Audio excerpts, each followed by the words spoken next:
जय श्री कृष्णा। राधे राधे। श्री हरिदास। स्वागत है आप सभी का। पिछले 5वें अध्याय में हमने भगवान विष्णु द्वारा सृष्टि की रचना के बारे में श्रवण किया था। आज के इस 6ठे अध्याय में छिपकली के उद्धार की रोचक कथा का श्रवण करेंगे। नारद जी बोले, हे राजन, जो लोग थके हुए राही को जल नहीं पिलाते वे नीच पक्षी का जन्म पाते हैं। इसके बारे में तुम्हें एक पुरातन कथा सुनाता हूँ। इसमें एक ब्राह्मण और उसके घर की छिपकली की कथा है। पुराने समय में हेमांग नामक एक राजा था। वह इक्ष्वाकुवंशी राजा बहुत ही धर्मात्मा और जितेंद्रिय व ब्राह्मण भक्त था। पृथ्वी में जितने रजकण हैं उस राजा ने उतनी ही गायें ब्राह्मणों को दान में की। वह हर तरह से ब्राह्मणों को संतुष्ट रखता था। उसने अनगिनत यज्ञ किए।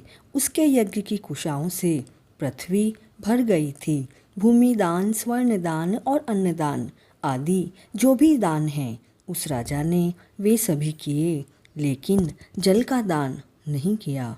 एक बार वशिष्ठ ऋषि उसके राज्य में आए और राजा को जल दान करने की सलाह दी। तब स्वयं को अधिक श्रेष्ठ समझने वाला वह राजा इस तरह बोला, हे ऋषि श्रेष्ठ, पृथ्वी पर जो वस्तु बिना मूल्य के सभी को प्राप्त है उसका दान करने से क्या फल मिलेगा, और जो वस्तु हर किसी को नहीं मिल पाती उसे ही देना पुण्य है। ऐसे तर्कयुक्त वचन राजा ने कहे, लेकिन जल का दान नहीं किया। दान भी वह उन ब्राह्मणों को करता जो लूले, लंगड़े और दरिद्री होते। वह वेद पाठी, तत्वज्ञानी तथा ब्रह्मवादियों को दान नहीं देता। उसका ऐसा कहना था कि प्रसिद्ध ब्राह्मणों को तो सभी लोग दान देते हैं, किंतु अपाहिज, दरिद्री, जीविका विहीन वाले बेचारे हर प्रकार की वस्तु के अभाव में दुख पाते हैं। इसलिए मेरा दान तो इन्हीं के लिए है।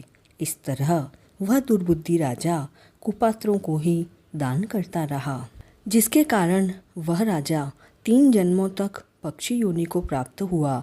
फिर एक जन्म में गिद्ध और 7 जन्मों में कुकर बना। उसके बाद उसे छिपकली का जन्म मिला। छिपकली की योनि को प्राप्त कर वह राजा मिथिलापुरी के राजा शुद्धकीर्ति के महल के दरवाजे की चौखट पर 87 वर्ष तक कीड़े खाता हुआ रहा। संयोग से एक दिन राजा शुद्धकीर्ति के घर श्रुतिदेव नामक मुनि आए।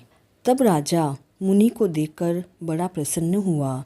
उसने अर्घ्य देकर गुरु के चरण धोए तथा उनके चरणामृत को जब वह अपने मस्तक पर छिड़का तो वह जल छिपकली के ऊपर भी पड़ गया। उस जल के प्रभाव से छिपकली को अपने पूर्व जन्मों का ज्ञान हुआ। तब वह अपनी पूर्व योनि के दुख से दुखी होकर वह छिपकली त्राही त्राही करती हुई रही। यह कहने लगी, हे मुनिराज, आप मेरी रक्षा करें। छिपकली के मुंह से मनुष्य की वाणी को सुनकर मुनि आश्चर्यचकित हो गए और उस छिपकली से बोले कि तू कौन है? तू शोकाकुल होकर इस तरह विलाप क्यों कर रही है? तू इस योनि को कैसे प्राप्त हुई? तू अपनी कथा कह, मैं तुझे इस योनि से मुक्त करूँगा। मुनि के ऐसे वचनों को सुनकर वह छिपकली बोली, हे मुनिराज, मैं इक्ष्वाकु वंश का हेमांग नामक राजा था। पूर्ण वेदज्ञ, धर्मनिष्ठ तथा ज्ञानी भी था। मैंने अनगिनत गायों का दान किया, अनगिनत यज्ञ किए, कुएं तालाब खुदवाए, बाग लगाए, सभी तरह के दान किए और धर्मपूर्वक प्रजा का पालन भी किया।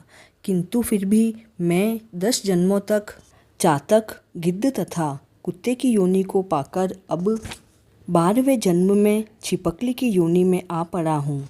आपके आगमन पर अभी जब राजा ने आपका चरणामृत लेकर अपने ऊपर छिड़का तो उसकी एक बूंद मेरे ऊपर भी पड़ गई। उसके पड़ने से ही मुझे सब जन्मों का स्मरण हो आया। हे ब्राह्मण श्रेष्ठ, अब आप मेरे दुखों का कारण बताएं कि किस पाप के फलस्वरूप मेरी ऐसी दशा हुई है। छिपकली की सारी बात को सुनकर मुनि ने ज्ञान के नेत्रों से उसके पूर्व जन्मों पर दृष्टि डाली और सब कुछ जान लेने के बाद कहना शुरू किया, हे छिपकली, मैं तेरी इस दशा का कारण बताता हूँ तूने राजा के शरीर में दान धर्म यज्ञ आदि सभी किए, लेकिन विष्णु भगवान के प्रिय मास वैशाख में जल का दान नहीं किया। तूने जल को प्राप्य पदार्थ समझकर भी इसका महत्व नहीं समझा। इसके अतिरिक्त तूने सुपात्रों को भी दान नहीं किया। तेरे दान के पात्र सभी हीन व्यक्ति ही रहे। सुगंध से भरपूर सुंदर फूल वाले कांटेदार गुलाब की कोई पूजा नहीं करता। पीपल का वृक्ष ही पूज्य है। तुलसी की पूजा सभी करते हैं। बेरी कटेरी को कोई नहीं पूजता। इसी तरह अनाथों की भी पूजा नहीं होती। हाँ, उन पर दया की जाती है। वे दया के पात्र हैं, लेकिन पूजा के नहीं। अतः वेद पाठी, तपस्वी, ज्ञानी, सत्य शास्त्रों के जानने वाले ही पूजन के योग्य है। इनमें ज्ञानी भगवान को अधिक प्रिय है, अतः वे तो पूज्यों के भी पूज्य है। ऐसे ज्ञानियों की अवहेलना करने वाला मनुष्य पाप का भागी बनता है।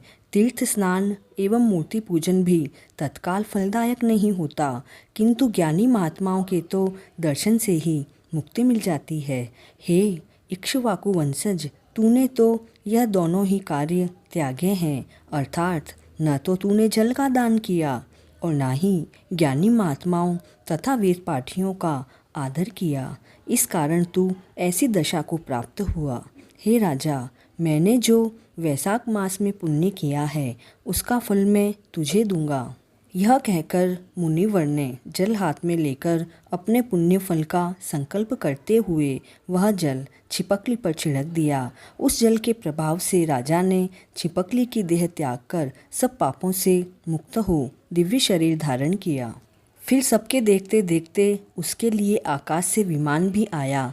तब वह राजा मुनि के हाथ जोड़कर परिक्रमा कर आज्ञा लेकर विमान में चढ़ गया।